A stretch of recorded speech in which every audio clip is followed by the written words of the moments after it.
अस्सलाम वालेकुम दोस्तों, अज तुहाडे वास्ते माशाल्लाह 2021 की कुर्बानी वास्ते माशाल्लाह बकरे लिआंदे ते बहुत आला क्वालिटी के माशाल्लाह बकरे ने। तो वीडियो में जरा एंड तक विखिया कि तुहानूं अच्छी तरह इन्फॉर्मेशन दिसे तो माशाल्लाह चेक करो। चंगे हाइट कादे तुहानूं दौड़ा के चेक करवा रहे हैं कि तुहानूं पता लगे कि माशाल्लाह सेहतमंद ने, कोई लंगड़ा लूला नहीं है।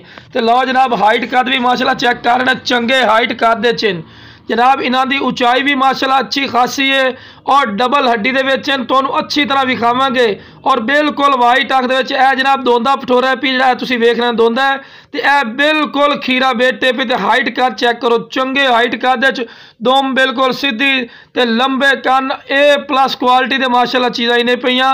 और वेखो ना डबल हड्डी दे विच मोटा बकरे है, वेखदा मैं मोटा बकरे चमकदार पशम विच ते बड़े सोहणे ते एक दुंदा खस्सी ने पिया नागरे च ते ब्लैक बीतल च ए भाई जी खस्सी भी ने ते बिल्कुल बेट खीरा ही ने ते बहुत ज़बरदस्त आला क्वालिटी दे माशाल्लाह बकरे ने 2021 की कुर्बानी वास्ते नंबर 1। ते आदमी नूं नाल खड़ा करने का मकसद ये होंदा है कि तुहानूं पता भी लगे ना भी कितने का हाइट कादे। लो जनाब, तुहानूं कन्ना दी लेंथ भाई और विखा रहे कि कितने लंबे कन्न ने जनाब। कोई दोगला मोगला नहीं पठोरा होना, ये जनाब बिल्कुल खीरा पठोरा ही ने। बेट दान दे करो, लंबे कान कम अज कम 17-17 इंच लंबे कान ने इसके। ते जनाब जिस भाई इंशाल्लाह चाहिए वह जैद मुनासिब राइट ते मिल जासी।